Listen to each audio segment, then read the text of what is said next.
Actually कसा scene आहे हा.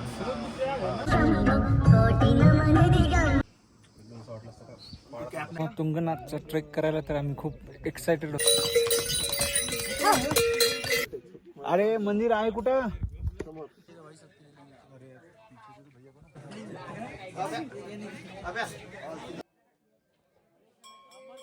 छत्रपती शिवाजी महाराज की जय. नमस्कार मित्रांनो, सगळ्यांना गुड मॉर्निंग. आणि आजची गुड मॉर्निंग आपली रुद्रप्रयाग मधली आहे. मित्रांनो, आपण काल रात्री या ठिकाणी मुक्काम केलेला होता आणि आज पुढचा प्रवास आपल्याला या ठिकाणून करायचा आहे. अतिशय सुंदर अशा लोकेशनवर थांबलो होतो. गिरीधर हॉटेलवरती आपण थांबलो होतो आणि या हॉटेलच्या जस्ट बॅक साईडला नाही का अलकनंदा नदीचा प्रवाहित होत आहे, ते पण तुम्हाला मी दाखवलं होतं. आता आमचे बॅग्स वगैरे आम्ही सर्व लोड केलेल्या आहेत. काही जण चहा घेत आहेत आणि आज आपण जाणार आहोत तुंगनाथला. तुंगनाथ हे एक पंचकेदारचा एक भाग आहे मित्रांनो, आणि त्याच्या दर्शनाला आज आपण या ठिकाणाहून निघणार आहोत. हर हर महादेव, केदारनाथ बाबा की जय.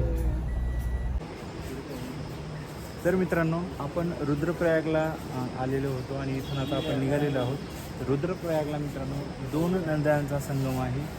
त्या साईडनं जी येते नदी ती अलकनंदा नदी आहे आणि या साईडनं जी छोटीशी येतं ती मंदाकिनी नदी आहे मित्रांनो. म्हणजे अलकनंदा आणि मंदाकिनी नदीचा 2 नद्यांचा संगम या ठिकाणी होत आहे आणि तुम्ही बघू शकता खूप. आणि या नदीपात्रामध्ये नाही का त्या ठिकाणी मंदिर पण आहे एक छोटंसं, आणि त्याला जाण्यासाठी या साईडनं हा छोटासा एक ब्रिज आहे मित्रांनो. म्हणजे बघा, रुद्रप्रयागला 2 नद्यांचा संबंध आहे, अलकनंदा आणि मंदाकिनी नदीचा. हा व्ह्यू बघा तुम्ही सर्वांना. फोटोशूट चालू आहे बघा. ॲक्च्युअली कसा सीन आहे हा. त्या साईडने येते अलकनंदा आणि या साईडने मंदाकिनी नदी, आणि दोन्हींचा संगम या ठिकाणी होतोय. आणि पुढे ही नदी प्रवाहित होत आहे. पुढे अलकनंदा नदीमधून प्रवाहित होत आहे मित्रांनो. तर मित्रांनो, आता आपण रुद्रप्रयागमध्ये नाही का अलकनंदा आणि मंदाकिनी या 2 नद्यांचा संगम पाहिला मित्रांनो, आणि आपला पुढचा प्रवास सुरू झालेला आहे. काल आपला दिल्लीवरून प्रवास सुरू झालेला आहे आणि तो प्रवास आपण केदारनाथच्या दिशेने आपला सुरू आहे. परंतु काल आपल्याला सोनप्रयागपर्यंत जायचं होतं, पण बऱ्याच ठिकाणी लँडस्लाईड आणि ह्या गोष्टी झालेल्या होत्या, त्यामुळे आपण काही जाऊ शकलो नाहीत. आणि तुम्ही बघू शकता अतिशय सुंदर व्ह्यू आहे हा. चहूबाजूंनी हिरवीगार डोंगर आहेत आणि वरती नाही का ब्ल्यू स्काय आहे मित्रांनो, निळभ्र आकाश आहे. आम्हाला पाऊस कुठेच लागलेला नाही आहे, तुम्ही बघू शकता.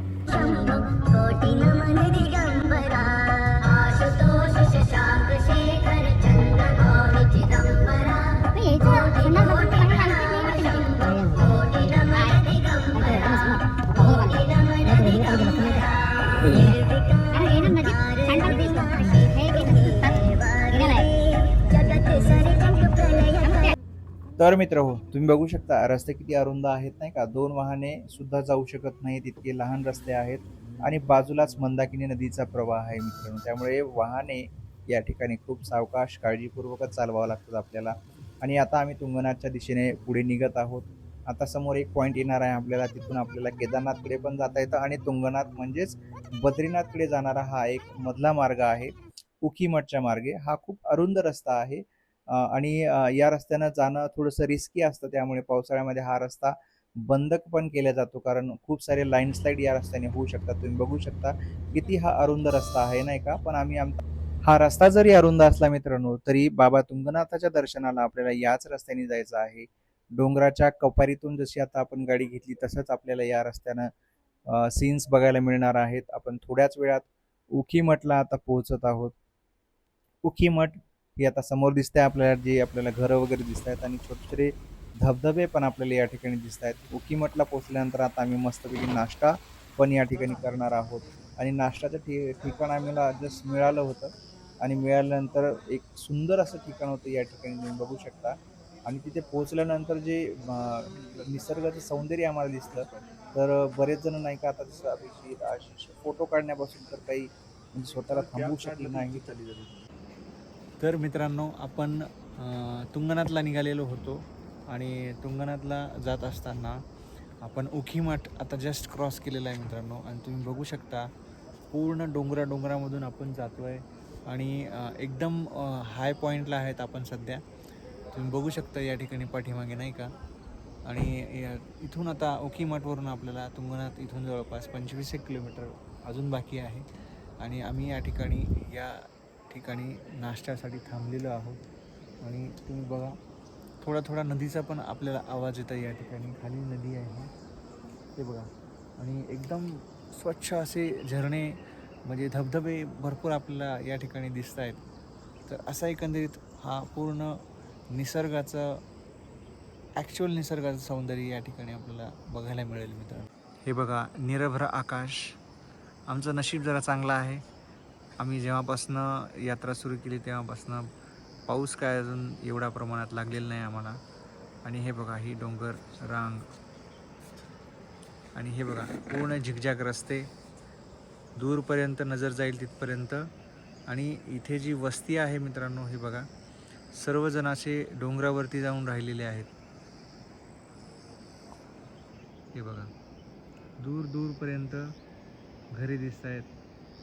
आता आपल्यासारखी व्यक्ती आपण विचार करू शकतो की बाबा हे एवढ्या उंच यांची घरं आहेत, हे जात कसे असतील, येत कसे असतील, जीवनावश्यक वस्तू कशा घेऊन जात असतील नाही का. फोटोशूट सुरू आहे. हे बघा नाही निघणारच आहे चांगला माणूसच चांगला आहे.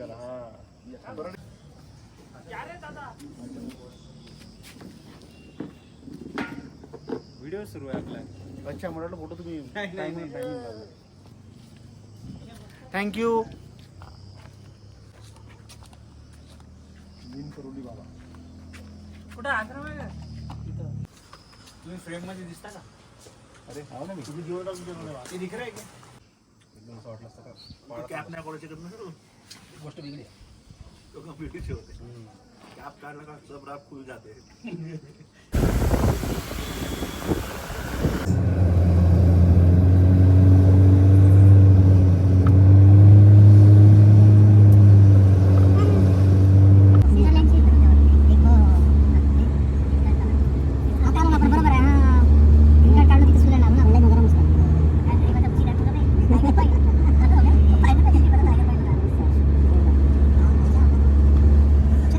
तर मित्र हो, ज्या ठिकाणाहून आता तुंगनाथ मंदिराकडे जाण्याचा आपला ट्रेक सुरू होणार आहे तिथे आपण पोहोचलेलो आहोत. या ठिकाणी भरपूर सारी दुकानं आहेत, काही नाश्त्याची पण दुकानं आहेत, गाड्या या ठिकाणी पार्किंगची व्यवस्था आहे. आता आम्ही गाडी पार्क केलेली आहे, तयारी पूर्ण झाली आहे. आता मी ट्रेकला निघालो आहे. या ठिकाणी नाही का मंदिराच्या संदर्भातली माहिती सुद्धा या ठिकाणी करून ठेवलेली आहे. आणि आता आपला ट्रेक सुरू होत आहे मित्रांनो. तर मित्रांनो आपण तुंगनाथला पोहोचलेलो आहोत आणि आता तुंगनाथची ॲक्च्युअल ट्रेकिंग सुरू झालेली आहे. हे बघा आपले हा स्टार्ट पॉईंट आहे. काय स्टार्ट पॉईंट सुरू झालेला आहे. आपले सर्व जय बाबा तुंगनाथ.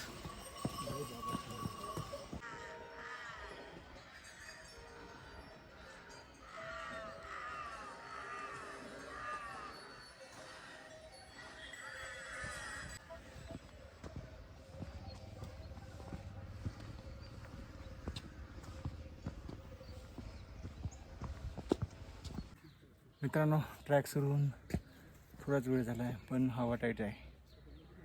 थोड्या वेळात इथे येऊन बसलो खाली. या साईडला बघा खाली जीवन आहे आणि इकडे आपले कार्यकर्ते काही समोर गेलेले आहेत. आशिष सर या ठिकाणी आहेत आणि मागचा व्ह्यू बघा तुम्ही.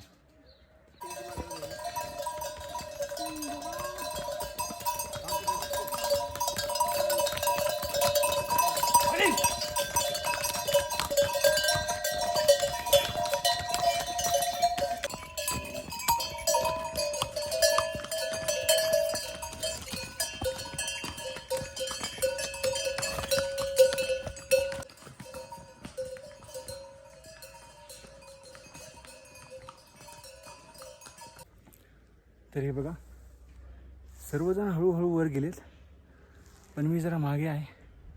थोडं मागे पडलो आहे पण हळूहळू स्टेप्स घेत वर जात आहे. एकदम हार्ड चढाई आहे मित्रांनो. आणि ही जी तुंगनाथ आहे, तर हे तुंगनाथ सगळ्यात उंचावर असलेलं महादेवाचं मंदिर आहे.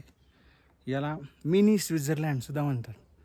आणि मिनी स्वित्झर्लंड म्हणण्याचं कारण असं आहे की एकदम ढगांच्या कुशीमध्ये हे मंदिर आहे. हा ट्रेकसुद्धा ढगांच्या मधून जावं लागत आहे आपल्याला. आणि वरती जात असताना खच्चर जे आहेत ते खच्चरनी ये जा करतात काही लोक, त्यामुळे जरा घाण झालेली आहे. त्यामुळे पाहून खूप आपल्याला चालावं लागतं. ते बघा ढगांचं दाग धुकं जे आहे, ही ढगं सगळी इकडे येत आहेत. आणि या दिशेने वरती आपल्याला जायचं, तिकडे ढगं आलेले आहेत सगळे.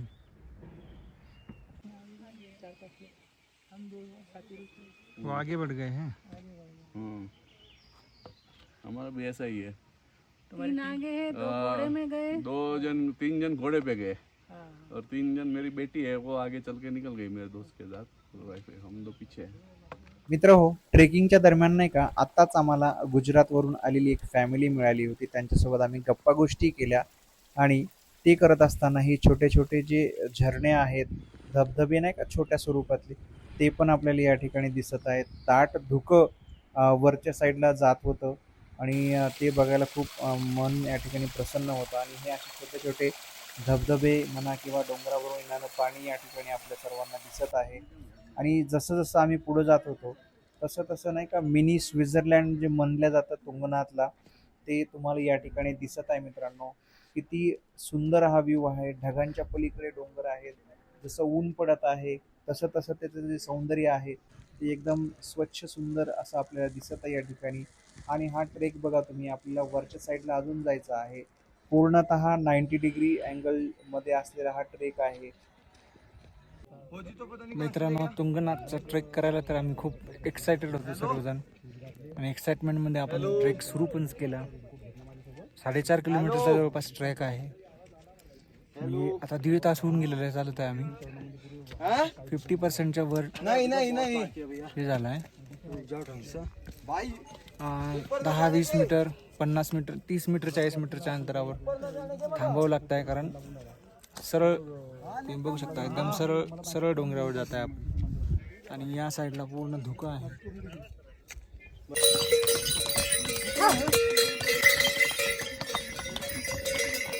ते बघा, ते तिकडे पार वर जी रेलिंग दिसते ना, त्या रेलिंगच्या तिथं वर जायचं.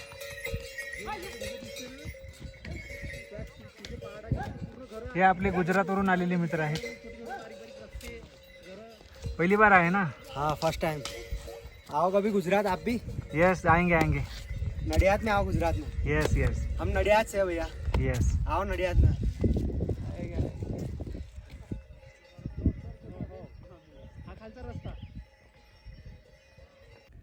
मित्रांनो, अक्षरशः धुकं आलेलं आहे या ठिकाणी. तुम्ही बघू शकता ट्रेक आपला अजून अपूर्ण आहे. आणि मस्तपैकी 4-5 मस्त फोटोज वगैरे घेतले आता या ठिकाणी. आपले कार्यकर्ते समोर गेलेत. समोर पूर्ण धुकं आहे, पण एकंदरीत मजा येते. मजा येण्याचं कारण आहे मित्रांनो, हे जे धुकं वगैरे जरा हटलं का, तो सीन आणि जो नजारा या ठिकाणी बघायला मिळतो आपल्याला, ते बघूनच आपला जो थकवा आणि जी काय गोष्टी आहेत त्या सगळ्या पळून जातात मित्रांनो. खूप मजा येते आणि मजा येत आहे. हा बघा मित्रांनो, हा जो नजारा, हे पूर्ण आपण चढत वरती आलेलो आहोत. मित्र हो, या ट्रेकिंगच्या दरम्यान पाऊस तर काय अजून लागलेला नव्हता, पण दाट धुकं जे आहे ते तुंगनाथच्या दिशेने वरती वरती जात होतं. अरे मंदिर आहे कुठं? हा समोर म्हणजे अजून अर्ध आलं आहे म्हणते आपण. अर्धा किती वेळ झाला? अर्धाच म्हणायला लागलेच. हा बाबा बी एकदम लेट डोक्यावर जाऊन बसले बाबावर. हा बघा मित्रांनो, हा नजारा खतरनाक आहे.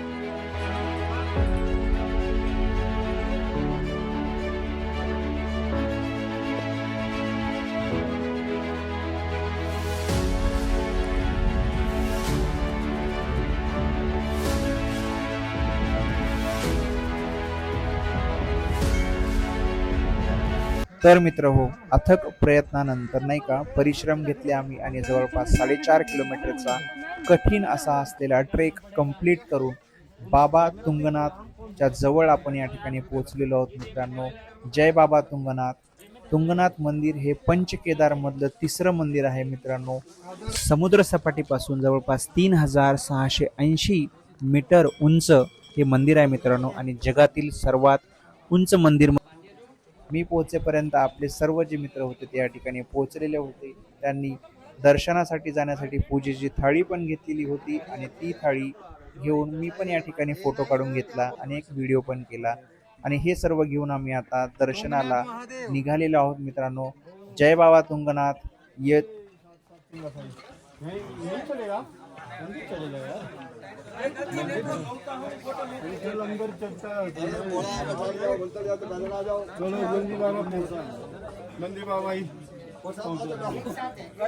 मित्र हो, या ठिकाणी आमचं दर्शन अतिशय सुंदर झालं मित्रांनो आणि गर्भगृहामध्ये फोटो आणि व्हिडिओ काढायला परमिशन नसल्यामुळे आपण तिथलं काही फोटो आणि व्हिडिओ तुम्हा सर्वांना दाखवू शकत नाही मित्रांनो.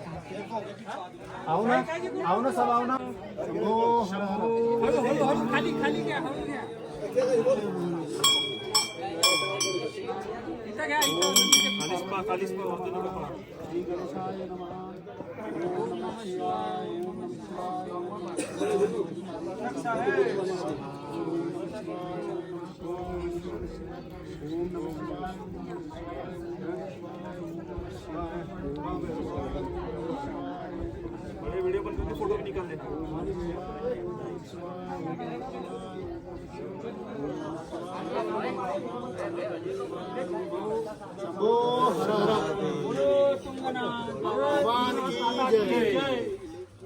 मित्र हो, आपण आता तुंगनाथ मंदिराच्या संदर्भातला इतिहास जाणून घेऊ. समुद्र सपाटीपासून जवळपास 3680 मीटर उंचीवरती हे मंदिर आहे. पंचकेदार मधील हे तिसरं मंदिर आहे. या मंदिरामध्ये भगवान महादेवाचे हृदय आणि त्यांचे हात याचे पूजन केले जाते. या मंदिरामध्ये पूजा करण्याची जबाबदारी मक्कामाथ गावातील एका स्थानिक ब्राह्मणावर सोपवण्यात आलेली आहे. मित्र हो, हे मंदिर 5000 वर्षापूर्वी पांडवांनी बांधलेलं आहे. मित्र हो, तुंगनाथ मंदिराबद्दल असेही मानले जाते की या ठिकाणी रावणाने महादेवांची तपश्चर्या. मित्र हो, अजून सांगायचं झालं तर प्रभू रामचंद्रांनी जेव्हा रावणाचा वध केला आणि एका ब्राह्मणाला मारलेल्या शापातून मुक्त होण्यासाठी त्यांनी तुंगनाथ याच ठिकाणी महादेवाची तपश्चर्या केली आणि तेव्हापासून या जागेला चंद्रशिला म्हणून असे सुद्धा संबोधण्यात आलेलं आहे.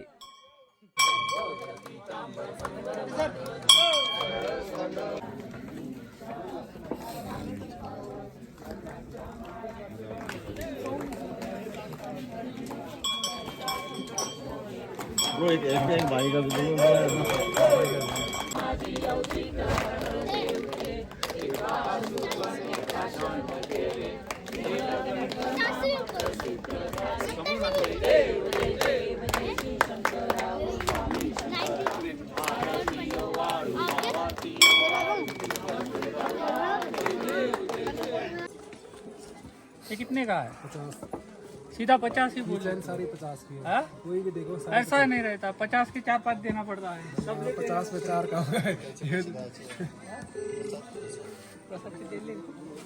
मी माझे दिले तिकडे. मुकेश खाली उतर.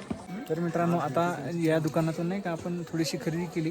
इथल्या भाऊनी आपल्याला सांगितलं की जसं केदारनाथ 6 महिन्यासाठी ओपन असतं, त्याचप्रमाणे तुंगनाथ हे सुद्धा 6 महिन्यासाठी ओपन असतं. आणि या ठिकाणी जानेवारी महिन्यात 11-11, 12-12 फूट एवढा बर्फ पडतो या ठिकाणी मित्रांनो. तर तुम्ही बघा किती प्रमाणात, मोठ्या प्रमाणात बर्फ पडत असेल.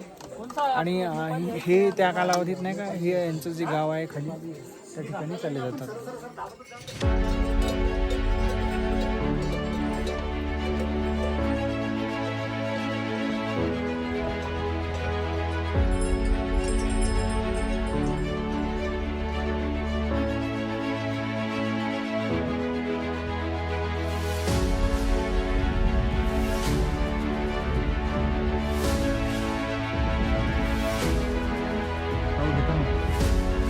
काय खतरनाक आहे.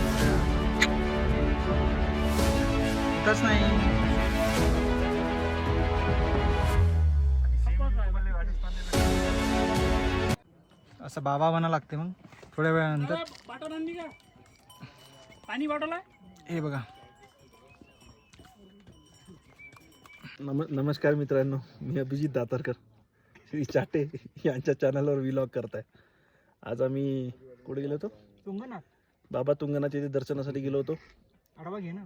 पहिल्या 10 पायऱ्यांवर खूप कॉन्फिडन्स आलेला होता, परंतु नंतरच्या 11 पायरीनुसार आमची दमछाक उडालेली आहे.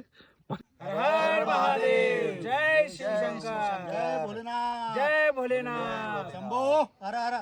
छत्रपती शिवाजी महाराज की जय.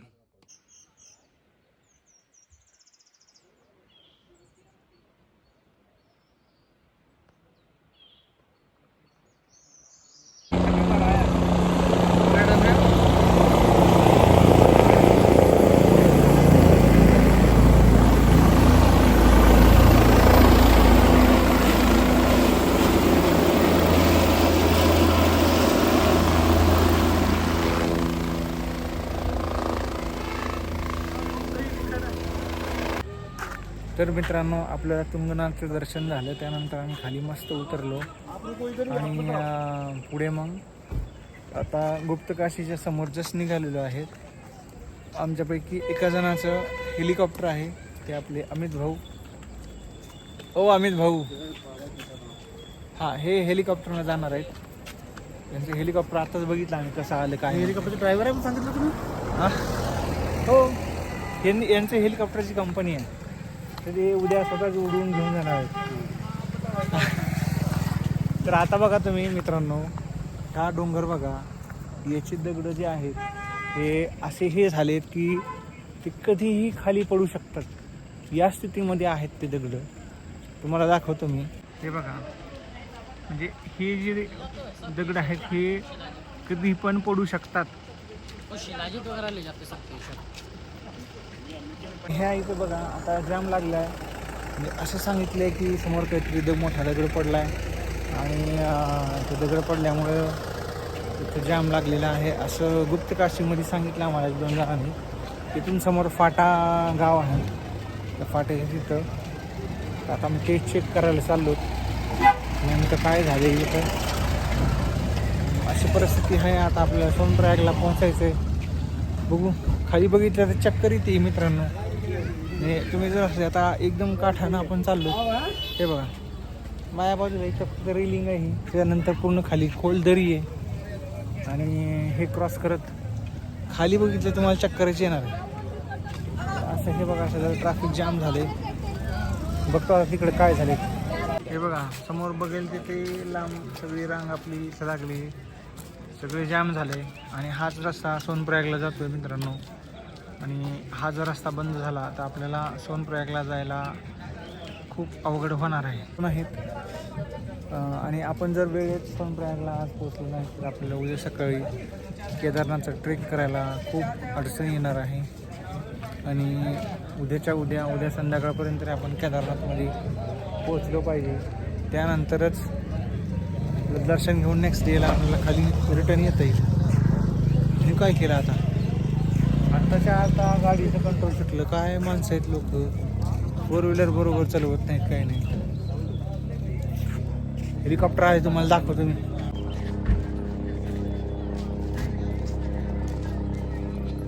बघा, हेलिकॉप्टर.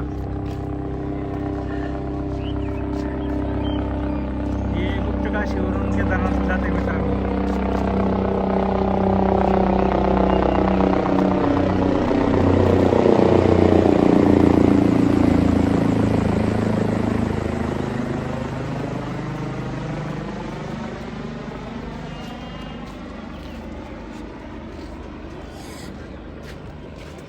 तर इथून आता जिथे आम्ही थांबलेलो आहे तिथून पुढं 2.5 किलोमीटर 2 किलोमीटर डिस्टन्सवरती लँडस्लाईड झालेला आहे. आणि लँडस्लाईड झालेला आहे त्यामुळं सोनप्रयागला जाणारा जो रस्ता आहे तो रस्ता सध्या बंद झालेला आहे. ही खूप वाईट बातमी आपल्यासाठी. आता लँडस्लाईड कधी क्लिअर होईल रोड आता सध्या तरी काही सांगता नाही आहे. तर बघू आता काय होतं आहे. आणि प्रत्यक्ष दर्शनी आपले मित्र बघून आलेले आहेत, त्यांना विचारू आपण काय झालं. जाम खूप लांबपर्यंत लागलेला आहे आणि सध्या तरी काही क्लिअर होणार नाही. लँडस्लाईड झालं ना. हां, लँडस्लाईड झालेला आहे. अजून मोठेच अर्धा एक तासाचा वेळ लागेल क्लिअर बघू व्हायला. आता किती वेळ लागतो ते. सो आपल्याला काही वेळ थांबणं आवश्यक आहे. त्याच्यानंतर आपण पुढला प्रवास करू. चला. तर इथली लेटेस्ट अपडेट अशी आहे मित्रांनो की हा जॅम जवळपास 2.5 किलोमीटरपेक्षा जास्त आहे आणि कधी खुलेल याची शाश्वती नाही आहे. आणि जरी ओपन झाला जॅम लँडस्लाईड जर क्लिअर केल्यानंतर तर तिथे सोनप्रयागमध्ये पण खूप गर्दी होऊन जाईल. आणि या सगळ्या गोष्टींचा विचार केला असता आता आम्ही गुप्त काशीमध्येच स्टे करण्याचं ठरवलेलं आहे. आणि गुप्त काशीमध्ये स्टे करूया आणि सकाळी जसं जमेल 3:30-4 वाजता पण सोनप्रयागसाठी प्रस्थान करूया असं आता एकंदरीत ठरलेलं आहे. आता थोड्या वेळानंतर आता हॉटेल हुडकायला जावं लागेल आपल्याला. जातो आहे आम्ही. बाकीचे कार्यकर्ते मागून येत आहेत. तर चला मग.